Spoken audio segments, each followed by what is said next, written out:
Nakaboto na po ang dalawang pinakamataas na leader ng ating bansa, itong pong sina Pangulong Marcos Jr. at gayon din po ito pong si VP Sara Duterte.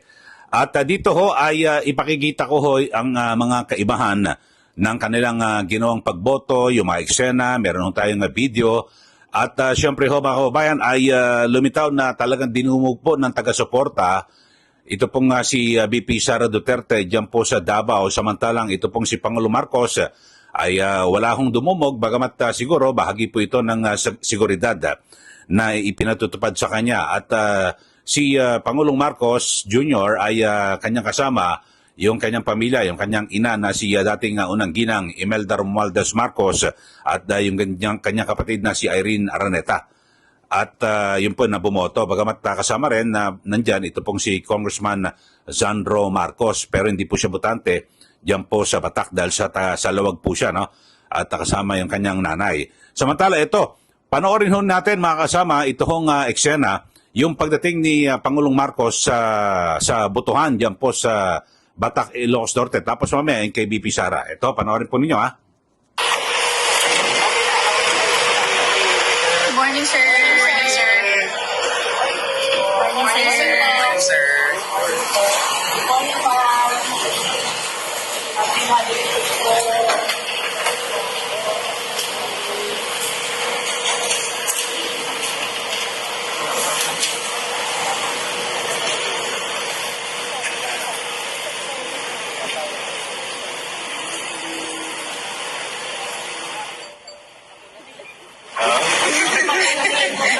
Sana naman surprise dito.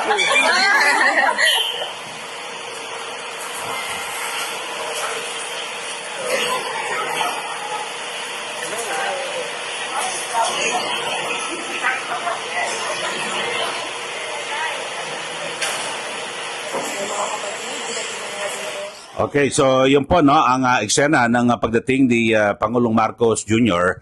diyan po sa kanyang pagbobotohan na presinto sa Batak, Ilocos Norte.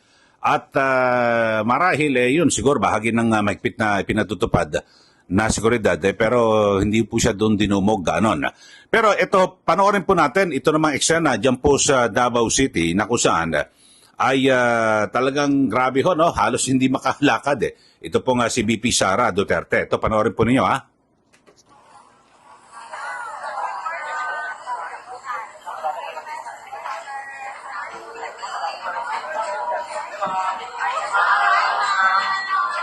Okay, yun na.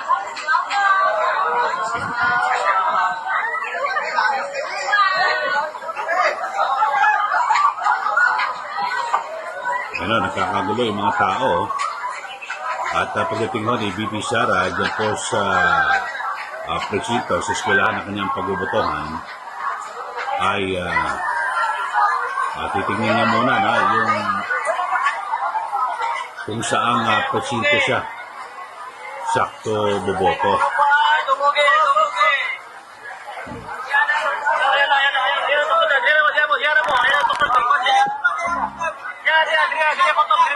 Hirap na hirap talaga yung mga security ni VP Sara. Check niya muna kung saan siyang presinto papasok.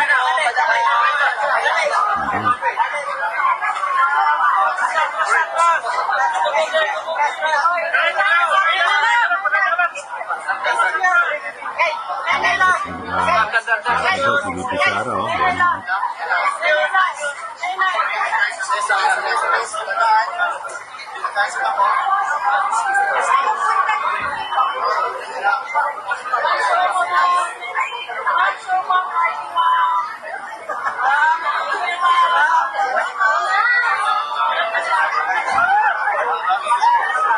Ako, at pumasok na sa loob ng silid-aralan para formal na bumoto. Okay, so yan po ang eksena sa pagdating ho ni na Pangulong Marcos Jr. at gayon din pong si VP Sara. So, ang sa panig ho ni Pangulong Marcos ay wala. Talagang malinis at hindi po siya dinumog. Baka naman pinagbawalan din no, ng Presidential Security Group o PSC, no, Presidential Security Command. ito pong pagdagsa. Pero ang mga sumisigaw ho, mga reporter ho yun na bumabati kay Pangulong Marcos Jr. Samantala, ay nung nasa loob na ho ng presinto, ito naman, pinagkukumpran lang ho natin ito ho eksena. At na kung saan, pagkatapos pong buo to ni Pangulong Marcos Jr. tumayo, ipinasok na kagad yung, yung sa balota niya. At yung kaibahan, yung balota ho ni PBBM ay iniluwa pa ho o nagbara. Hindi agad tinanggap. Samantalang kay BP Sara, mabilis naman, naging swabe. Ito, panoorin po muna natin, ito, eksena, sa loob po ng voting precinct ni Pangulong Marcos Jr. Ito, panoorin po ninyo, ha? Okay. Elderly, konting mga may PWD, at mas konti pang buntis na naunang mataba. So hindi masyado Ayan, nakikita yung crowd. Ayan na. Ito, may agad si Pangulong Marcos Jr. Diretso na agad siya. Pangulong Marcos, papasok niya na sa ATM, sa automated counting machine. Of course, dapat ay nakatakip pa rin, hindi makikita. At dapat ang butante mismo, ang Pangulo mismo dapat na magpapasok ng isang kanyang balota sa machine. Siya magsusubo mismo niyan. Okay, Pops, tinanggap, walang problema. Tapos hinihintay na ng Pangulo na mag-print ng resibo ang ATM. Dahil dapat nalabas na resibo na yan, na-printed. Ops, binuksan yung ATM. Bakit? Na-stock yung kanyang balota. Sinihila ulit. Tulungan siya ng Hindi agad tinanggap yung kanyang inangat yung balota. makina ATM, tapos sinila ulit ang balota. So, kailangan niyang isubo ulit ang kanyang balota. Okay, so tinatry ulit this time na tinutulungan na siya ng taga-COMELEC. Isa siguro sa mga election inspectors dito sa Precinct 36A. Okay, yan. Mark. Wala nang problema. Ayan, tingnan natin Yes, kung dito, talagang magtatagumpay Ayan. na itong pagsubo ng balota ni Pangulong Marcos. Ayun, lumusot na. Yan ang patunay na counted ang kanyang boto. Ayan, nakaredy na ang indelible ink. Ayan, Teka lang Ayun, nag-print na ayan na-resibo, sinecheck na ng Sinecheck na kung nagtugma kasi. Dapat i-check nyo po. Ngumiti ang Pangulo. Ayan, talagang nire-review ng gusto kung nagtutugma sa kanyang fill out na balota itong laman ng At resibo. inulit niya na rin. Ganda ng ngiti. Ayan. Sa gilid ng ATM, yung kanyang resibo.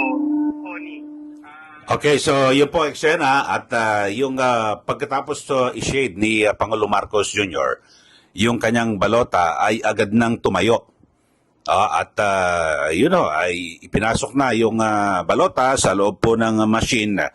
At yun lang ho, meron hong nangyari, hindi agad pumasok at parang bumara at kinakailangan pang buksan yung machine, mga kababayan. So, yun po ang eksena nangyari at diyan po sa sa presinto sa Batak, Ilocos Norte kay Pangulong Marcos Jr. Panoorin naman natin yung punta naman tayo sa Davao dito po kay BP Sara.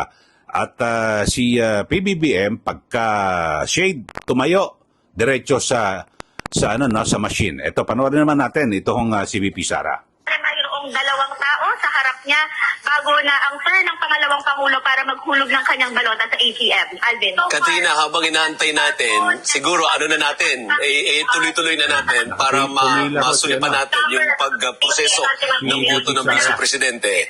As a refresher, sino-sino nga sa pamilya Duterte ang tumatakbo sa eleksyon ngayon? Alvin, mayroon 5 miyembro ng pamilya Duterte ang tumatakbo ngayon. Let's enumerate them one by one. Una sa lahat, si dating Pangulong Rodrigo Duterte, tumatakbo bilang pagka-alkalde ng Davao City, kung saan ilang dekada niyang pinanmunuan bago siya naging Pangulo noong 2016. Ang kanyang panganay na anak, si Davao Representative Paulo Duterte, tumatakbo sa pagka-kongresista sa 1st District ng Davao. Ang anak ni Paulo Duterte na si Omar Duterte ay tumatakbo rin bilang kongresista ng, if I'm not mistaken, 2nd District ng Davao, habang ang isa pang anak ni Paulo Duterte na si Rigo Duterte ay tumatakbo naman bilang pagka-konsehal. Itong Rigo Duterte, Alvin at Bernadette, Ngayon lamang siya naririnig ng ilang botante sa ilang bahagi ng bansa na hindi pamilyar sa Davao City. Pero itong si Rigo Duterte ay binabilang Chief of Staff ni Paolo Duterte at tumutulong na daw sa kanyang opisina sa loob na ng 5 taon. Bagong Santa Sa, susubukan niya yung kanyang tsansa, yung kanyang kapalaran, kung papalaran siyang manalo bilang konsehal ng Davao City. At siyempre, huwag natin kalimutan si Davao City Mayor Sebastian Duterte na ngayon ay tumatakbo bilang Vice Mayor ng Davao City. Alvin, alam natin lahat na patuloy na nakadetain si dating Pangulong Rodrigo Duterte sa The Hague. So kung sakali, assuming in the eventuality na panalo si dating Pangulong Duterte sa pagkaalkalde ng Davao City, automatic na ang Vice Mayor ang siyang magiging tatayong alkalde ng lungsod na ito. Ang kalaban si Sebastian Duterte, ni Baste Duterte sa pagka-Vice Mayor ay dati niyang kaalyado. Nakapila ho si VP Sara. Ayan. At pagkatayo. So ngayon, Alvin, nakikita ko kasunod na sa pila si Vice President Sara Duterte. Isang tao na lamang ang hinihintay. So hindi po nagpa-VIP, no? At talagang pumila po. Ng kanyang balota sa naturang automated counting machine. Alvin. So ang kalaban ng matandang Duterte ay yung si dating civil service Carlo Nograles, at ang kalaban naman ni Pulong ay yung babaeng Nograles. Si Migs Nograles. Si Migs Nograles, Discuss natin yung mga Nograles naman dito, no? Si Carlo Nograles, dating cabinet secretary. Ayun na. Si VP Sara na. Ayan, napanood nyo na ho. Ito. Pinasok na. Yung balota. Proseso ngayon, yan. Ayan na, hinuhulog na ni Vice President. Abangan natin, Alvin, kung makakaranas ba siya ng paper jam o anumang aberya o magiging swabe ba at tuloy-tuloy lang yung pagboto ng pangalawang Pangulo. Mukhang okay naman. Mukhang tinanggap nung makina ang kanyang balota. So antayin natin ngayon yung paglabas ng resibo, Katrina. Yes, may pagkakataon siyang i-check doon sa resibo at maging doon sa monitor kung tama nga ba yung kanyang mga na-shadean na pangalan. Inaasahan na 12 senador ang iboboto ng pangalawang Pangulo. 10 dyan ay bahagi ng so-called Duterte candidate. At ang dalawa naman ay sina ang mga dating ina-endorse ni Pangulong Ferdinand Marcos Jr. So far, Alvin, nakikita natin si Vice President Sara Duterte na nakatayo o nag-step away siya mula sa vista sa ATM at mukhang tapos na. Bumoto ang pangalawang Pangulo. Lalabas sa ngayon mula. Okay, so yun po, no? At si VP Sara pumila at talagang nagantay at bago siya pumunta sa machine at isubo yung kanyang balota at agad naman tinanggap ng makina. So yun po, at meron ding bukod ho sa akin, no, na aking impresyon at pagtingin, ito rin ho, may binabanggit din si Alvin El Chico, yung kanyang pananaw, kasi parang magkaiba rin ng sitwasyon, no, kay Pangulong Marcos Jr. at dito kay VP Sara, na kung saan ay mas marami po na kasabay ito nga si VP Sara sa pagboto at maraming tao, samantalang doon kay Pangulong Marcos Jr. ay siyempre sila lang ho magkakapamilya. Ito, panoorin po natin, mga kababayan. Alvin. At saka marami siyang kasama sa pagboto, Katrina. Hindi kagaya kanina ang presidente kasi na-cover din natin yung pagboto. Ang kasama niya sa voting precinct ay mga kapamilya niya, yung dating unang ginang, pati na yung kanyang kapatid. Dito naman, mukhang maraming kasamang ordinaryong botante ang vice-presidente, no? Yes, Alvin, no? Dito sa, ang sistema kasi dito sa naturang paaralan, up to 12 voters ang kayang i-accommodate ng isang presinto. At dahil nga patuloy nang kumakapal yung pila at dami ng botante dito, pinupuno na nila yung mga presinto dito. Okay, so yun po, mga kababayan, yung mga eksena na kung saan ay halos magkasabay na bumoto, magkakaibang lugar, itong sina Pangulong Marcos Jr. at VP Sara Duterte. So, unahin natin yung kanina eksena na ating ipinakita, yung pagdating ni Pangulong Marcos sa Batak, Ilocos Norte, ay yun ho, no? Kakaunti mga sumalubong. At siyempre, binabanggit ko nga ho, marahil ito ho ay siyempre bahagi, mahigpit na seguridad na ipinatutupad sa Pangulo. ang Pangulo ay bumoto po sa precinct number 36A sa Mariano Marcos Memorial Elementary School sa Batac City, Ilocos Norte. Samantalang, yun ho, no, pagdating doon, kasama niya ito si dating unang ginang, Imelda Marcos, nandun po si Irene Araneta, yung kanyang kapatid, yung kanyang anak na si Sandro, pero si Congressman Sandro ay hindi po botante sa Batac, siya po ay botante sa Lawag. So hindi po rin natin nakita, no, si First Lady Lisa Araneta Marcos dito po sa eksenang ito, at hindi po natin alam, at abangan na natin kung ano ang sasabihin po dyan ng Malacanang kung bakit wala po si unang ginang o baka sa ibang presinto siya po nakarehistro. At samantala sa kabilang banda naman sa Davao City ay pagpasok ko ni BP Sara ay talagang dinumog, halos hindi po makalakad, di po ba? Tapos tinignan pa yung pangalan, yung kanyang listahan sa kung anong presinto, pumasok sa loob. At siya po ay nagtungo sa Daniel R. Aguinaldo National High School sa barangay Matina, diyan po sa Davao. At nang nasa loob na ho, ay nung isubo po ni Pangulong Marcos Jr. yung kanyang balota ay hindi agad tinanggap ng makina. Nagbara. So binuksan ho yung counting machine at inayos ulit tsaka pumasok. So natapos. Pero kay BP Sara, sabi ho, nung ipinasok yung balota ay gano'n. No? Bago ho dyan, talagang pumila ho siya. No? At maraming mga nauna na botante na bumoto tapos siya kasunod siya sa pila. Samantalang si Pangulo Marcos Jr., pagkatayo sa upuan, sinade yung balota, pagkatayo sa upuan, dala ang balota, pinasok, medyo nabulo, hindi natin alam kung ano nangyari, tapos pumasok naman. So yun po ang kabuuan ng pagboto ng dalawang mataas na lider ng ating bansa at base rin ho sa persepsyon of pahayag ni Alvin El Chico na ganoon din po yung aking pananaw na kung saan ay magkaiba po ang sitwasyon.